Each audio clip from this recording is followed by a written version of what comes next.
now for the Redbird Report podcast with the TV voice of the Cards, Danny Mac, and Cards World Series champion Brad Thompson on 101 ESPN. The Redbird Report on 101 ESPN on what is a historic day in Major League Baseball as Yadi and Wainwright will set the all-time battery mate mark at 325 in a record that probably will never, ever be broken again. I'm Dan McLaughlin. On the other side, that is Brad Thompson, teammates for many years with both Waino and Yadi, and I'm my teammate in the booth and my teammate at 101 ESPN. Hey, buddy, this is going to be a fun night at the ballpark, isn't it? Dude, I wish I could just fast forward the rest of the day and get there and get to the game and get to the scene that is going to be number 325 between Waino and Yadi. Man, it's been an emotional year anyhow with those guys. We didn't know if Waino was coming back first. Then he has that video at the end of next year with his family. He said he's coming back. Yadi didn't know exactly what that was going to look like. He comes back, and then they're finally here to this mark. And look, I think that you can throw that probably out the window, my man. This will never happen again. We will never see a battery. I don't think we'll see a battery sniff 300 starts together, let alone get to this mark of 325. It is going to be an awesome night at the ballpark. So people will say then, why do you guys say that? What are the factors that are in that would not allow this to be broken? And there's a myriad of reasons. Number one, health. And I'll go through some of mine and see what you think too. I mean, to make a start is incredibly difficult in the major leagues. As a pitcher, as a catcher, certainly for this length of time, with just a foul tip, a foul ball, you hurt your shoulder, you hurt your elbow, whatever. So that's number one. Many, many reasons, health. The longevity of the desire of players to play in this day and age. I just don't know if a lot of guys have it. I think there's some. I don't think there's a lot that want to play this long because the money is so great. You can get out. Your family's taken care of for generations. So why do it? And number three, because of free agency, guys are jumping all over the place. And then to have two marquee guys stay at the same place, essentially their entire careers, that's incredibly rare in any sport. So those are just three things that I think about when I think about these two guys making this milestone tonight. No, those are the main ones for sure. To do all of those things and then to have two guys, as you pointed out, be able to do that, have the longevity, play well enough to be able to get these reps, stay healthy. Like, it doesn't happen. And it's not that Wainwright has stayed healthy his entire career. Certainly he's missed time. He's missed a year with Tommy John. He's missed a year with the Achilles. I mean, he's had issues throughout his career. Both of these guys, obviously, everybody was affected by a pandemic shortened 2020. So these are starts that would have been there in that year. But you just are not going to. I just don't believe that we're going to be fortunate enough to see in the game of baseball a catcher and a pitcher be able to stay this healthy. Back in the day, they would just throw guys out there for a long time. And not to say that these guys weren't great pitchers for a long time, but there's always somebody coming for your job now. And the loyalty in the game of baseball is something that we don't see much of on either side, like on the player side, but certainly on the ownership side as well. It's like, he's been here forever. Let's bring him back. Forget that. If you got a young guy that's not making much money and he's a better option, they're going to go that direction. So Adam Wainwright, to his credit, he's been the best option for quite some time. And honestly, I'm looking forward to next year. And I look at this rotation. I say, boy, they still need Waino. Yeah. Still need him next year. I feel the same way about the catcher spot, though Yadi has said that this is going to be his final year. And to me, Dan, I don't think that I'll get much pushback from you. Yadi's the best catcher I've ever seen, like personally. Like when I watch him go about his business day in and day out, the way that he calls a game, the way that he frames pitches, the way that he absolutely shuts down a running game, how he knows how to motivate his pitchers, whether it be a pat on the behind or jumping them. Like, he just knows his guys so well, and he's another manager on the field. We are not – life after Waino is not – or life after Yadi behind the plate, it ain't going to be a great one. That is not going to be a smooth transition for the Cardinals due to the fact that you've had one of the best in history. I was talking with Trey Wainwright yesterday, Adam's brother, and there's a lot of things that he said that it kind of struck me. It was like, wow, the magnitude of this thing is really big. But he said, as we were talking, he was in his office down in Georgia, and he said, I still have Adam's first start, the scorecard that was the lineup card that was made out by Tony, which you have for yours, back in 2007 when he was taking on the Houston Astros. And he said it got my attention. I guess it was in 16, maybe 17, when Yadi and Waino broke the Cardinals' all-time battery mark. And he said he actually did a spreadsheet. And he's a bright guy, obviously, as you well know. He's very, very. Yeah, I don't know how to do a spreadsheet. I don't either. Of course, he's a bright guy. The hell is he doing? We don't do that stuff. We live moment to moment of pitch by pitch. But anyway, he started doing a spreadsheet of, man, what happens if these guys, stick together? When could they do this? And it made me think of what you just said of Adam being hurt. Where would these guys be if Adam didn't miss essentially 2.5 full seasons? And a pandemic season as well? I mean, these guys they would have shattered this mark already, and be close. I mean, you're starting to get there because you figure that he makes 30 starts at least, so that's 60 plus another 20, so that's 80. I mean, it's crazy to think where this battery mark would be, but because of all the things that we talked about earlier, there's just no way that this thing ever gets broken again. I truly believe it. There's just no way it happens. But the magnitude of what is going on today, I hope it isn't lost on fans at the ballpark tonight or those watching or listening to the game. Yeah, I don't think it will be. I really don't. And you know this, man. Cardinal fans, they know their guys. They know the situation. They know the gravity around it. So I'm imagining at the ballpark tonight, the energy is going to be electric. You'll feel it the entire way. And we've had this throughout the year with both Yadi and with Waino, but on days that they're pitching, like there's a heightened awareness anyhow. And no doubt. Certainly we saw this on number 324 when they tied the record. As soon as they walked out of the bullpen, everybody went crazy. As soon as Adam was standing on the top step and walked out to the mound, the crowd went nuts. First pitch, everybody went crazy. So I'm really looking forward to that. I'm looking forward to watching them, and I'm sure that there will be a lot of tight shots, right, on the broadcast this evening of Waino's face, of Yadi's face. These guys are going to get emotional tonight. Like, there's no way that they're not going to feel the gravity of the situation, and they should. Like, this is something that you play your whole life to make it to the big leagues, and then you have the opportunity to have this career together and do it. And as they say, man, they're hermanos, man, they're brothers. These guys go out there and do it together. For 18 years, these guys have been teammates. There's only two pairs that have been teammates longer than these two guys. I think Mariano Rivera and Derek Jeter, and I think it was Alan Trammell and Lou Whitaker. I think that's it. The only pair that have been teammates longer. So there should be some emotions for those guys tonight. Well, you make a great point. You spend your whole life, and you know this, dreaming of getting to the big leagues. You talk to any big leaguer, and they said, man, wasn't that hard getting here? Outside of the guy that takes 8 to 10 years to get to the big leagues, it's pretty hard. But they say, boy, was it hard to stay. And yes. And you've been there, man, where guys are nipping at your heels. They're that young buck coming up. You're the guy that's had a bad week or a bad month. You can't hit, you can't pitch, you can't get anybody out, whatever. And all of a sudden, that guy he's ready to go. That guy at AA, that guy at AAA, man, he wants that job. He's hungry. Oh, by the way, he makes the league minimum, as you mentioned earlier. So it's hard to stay. And I reflect back on when Adam in 2019 had to play catch with Dominic Leone and found something in his arm that allowed him to come back. And I'm thinking, when he was saying, I think I'm going to come back, I'm going to be able to do this, I was like, this guy, God love him, he's the ultimate optimist. But there is no way. After watching that game in San Diego where he walked off the mound, and thank goodness I didn't say it, I was going to, but there goes a great Cardinal forever, in Cardinal history, one of the greats.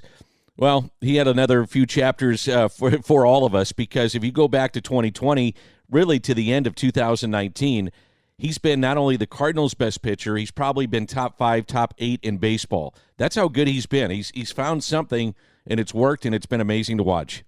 So what he's found is what's roadblocks so many different players, and it's not even players, I guess this is every single walk of life, is he's evolved. Like, this is a guy that came in, he always had the big curveball, he had a little bit more on his fastball, but he has learned how to pitch. He's learned how to set hitters up and pitch backwards and get a feel for any of his pitches in any count. He's really evolved with that cutter that he uses to get in on lefties and just miss the barrel against right-handers. He's evolved in his diet, his training, all of it, the disciplines that are away from the field. And you couple that with the fact that he's one of the best human beings walking the earth with what he does with Big League Impact, with his foundation, just helping people. I think oftentimes we all get caught up in, all right, this is what I do, here's my job, and I'm going to focus all my energy on this. Well, when you watch a guy like Adam Wainwright, you realize that you can focus your energy on a lot more things. Like we could be doing a lot more. So I think that he's just a constant source of just positive vibes, and I enjoy watching him work. I enjoy watching him away from the field, whether it's with his family, with the charity. And same thing can be said about Yadier Molina, man. The guy just these guys have used their platform and they've used it very well. Well, I was just going to say that as much as Big League Impact gets so much attention, rightfully so, Yadi also a Clemente Award winner, so that should not be lost on folks watching the game tonight. Two guys that have been very good citizens and given back to their communities. And then there's another guy that could be on the field as a Clemente Award winner too, or at least in the lineup, and that's Albert Pujols, who, oh, by the way, is 3 shy of 700. I was talking to our friend Joe Strom, who runs the ticket department of the Cardinals, and last night on a Tuesday night in the middle of September and a 6:45 start, school obviously back in session, we got 42,000 people at the ballpark. So tonight it's going to be just, I would assume 46. It's going to be tough to get a ticket. And then the rest of the way, it's over 40,000 for the remainder of the games at the ballpark. So it's just been a perfect storm here, Brad, when you look at, and people have asked me, you've seen anything like what's going on as a team? And I said, no, I've never seen it like this with the Cardinals. And I was covering McGuire and doing his games in the late 90s, and that was must-see TV or get a ticket and come to the ballpark. But when you have Goldie going for a triple crown, Albert 3 shy of 700, record-setting game tonight, superstar player in Arenado. Oh, by the way, the team is winning with a 7-game lead in the Central. It's the place to be. I just have never seen a perfect storm with baseball come together like this, and that's what makes this so much fun. And so it gets me to Albert. He's 3 shy with, 20 to go? I want to see him get it. I think he will get it. But, every at-bat is must-see TV right now, and what he did over the weekend was nothing short of remarkable. Dude, and this is something you and I talked about, obviously, during that series when he hit a couple of home runs, number 696 and number 697, both of them in huge spots. This guy's coming up in the biggest spots, and he's thriving. And it was after the game, you and I are on the bus and talking with Willie McGee, and Willie just comes in on the bus, and he's just shaking his head. He's like, man, I have never seen anything like this. He's the best hitter ever. And like, how about that when he said that? I never heard him say something like that. Yeah. Yeah, Willie's seen a lot of baseball, and he's been around great players, and he was just in awe of what he's seeing with Albert, and that's how we are, as a fan base watching him. Everybody knew it was a good story, and Dan, I know you talked about it early on, that there would be some special moments. Albert's back in that Cardinal uniform. He's got the birds on the bat. That will give you a lift. I didn't see the lift looking like this. Oh, no, me neither. He's doing epic things at the right time, and you also pointed out something that's really important. It's not just about Albert chasing 700 and the farewell tour. It's not just about Yadi on his way out. Waino, don't know what the future looks like, but they're getting 325 tonight. Like, the history that we're getting to see is amazing. You have the two guys that might finish 1-2 in the MVP in Goldie and Arenado. Like, all of these things are coming together for a special season. So the Cardinals still certainly have some work to do. I'm with you on Albert. I mean, he's getting 700. This is absolutely when it's going to happen. Or the question is when. When does he end up doing it? Everybody certainly would love to see it happen at home. I feel like that would be as good as it gets. Now, after this homestand, it's only 3 more at home, right, against the Pirates after this long road trip. Right. Cardinals going to go to San Diego, go to L.A., go to Milwaukee for 2, and then back home for 3 if he doesn't get it this current homestand. So I don't think people necessarily care where he gets it. You'd love to see it at home, but he is going to get it. I'm starting an Albert home run pool, Dan, of when he gets 700. You want in on this? Yeah. Yep. What do you got? So I'm picking Saturday, I want to say it's the 24th, maybe. The Saturday in L.A., I think he hits it. I can tell you this. I don't want it on the Friday in L.A. Darn right. That is an Apple TV game. That's an Apple TV exclusive. Yeah, and that means that we are not calling the game. And as a guy that's called the vast majority of his home runs, that's the one you want to be behind the mic for, believe me. And you do too. Yeah. We don't want that on Apple TV. No, look, they don't want that on Apple TV. They mail that in, with all due respect. The reason I picked that one was, like, I was giving it a little breathing room. Give Sure. him a couple of days to hit the three. But I was trying to, like, map out it, and there are some things. The Dodgers have an off day before you play them. They also have a double header, so it'll be interesting to see exactly what they do with their rotation. But if they stayed on there every 5 days, and obviously not using two of their normal starters for their double header, if they stayed on there every 5 days, it would be Kershaw on that day. And I feel like that would be a pretty cool one to hit 700 off of, would be Clayton Kershaw. So you got Mike Minor potentially for the Reds. I'm not sure where Lodolo is on this one, if he would be potentially in their rotation. That's a couple of lefties you can look at. And then, as you mentioned, you go out to the West Coast, and then you'll see probably three lefties, because I was doing the same thing too, potentially coming up. I'm curious, though, to see how it all plays out. I think it's going to be fascinating. I think that final weekend at Busch Stadium will be awesome. Now let's focus a little bit on what's going on tonight. You got Corbin Burnes going tonight. They can pull to within 6 with Waino going for St. Louis after the bullpen game put together by Milwaukee last night. So Burnes has been great. And, I thought that Craig Counsell kind of went for broke last night, because that was Lauer's spot, and he's hurt. Freddie Peralta, he got hurt the next day. They go to the bullpen starts awful for them when Matt Busch gets hurt in the first inning. And then they rolled out whatever it was, 6 or 7 relievers, knowing, though, that they had Burnes going tonight, probably gives you at least 6, maybe 7. And they stayed away from Devin Williams last night, and they have an off day coming up tomorrow. So it kind of played out perfectly from the Brewers' perspective of what happened in game number 1. Yeah, look, you're absolutely right. And with all of that being said, I think that they kill Corbin Burnes tonight. And the only reason I say that is I'm being full-on homer. This is number 325. There are going to be so many good vibes, and I think that he ends up getting beat up. It is funny, though. You look at the last couple of starts for him. Last start out for Corbin Burnes, he was really, really good against the Giants. He ended up going 8 strong, only gave up 1 run. He punched out 14, which was a good month for me. That was 1 game for him. But in the 3 starts prior, he's got an ERA north of 7. So it's not like he's unhittable. He's having a really good year yet again. But I mean, there were actually 4 starts before that. Not great. 5 earned runs, 5, 4, 3 and 5 2/3. Good for most people, not for the reigning Cy Young Award winner. You can get to him. I still believe that this is going to be one of those days where it's all Cardinals, and all the things that you don't expect to see, you might in fact see. And let me ask you this. Talk about things, Dan, that you don't expect to see, but you might see. Number 325. With Waino, with Yadi, record-breaking day. Albert's in the lineup. Albert's got to be in there, right? I think he does. I think you got to play him. And I think also, though, and this is no disrespect to Nolan Gorman or any other lefty that you could put out there, I think Albert right now is giving you your best shot against lefties or righties. Over the weekend, he was your best hitter. So I understand that earlier in the year, this is no way you would play him in this matchup, but I think things have changed, and with the circumstances of 325, I think he's in the lineup.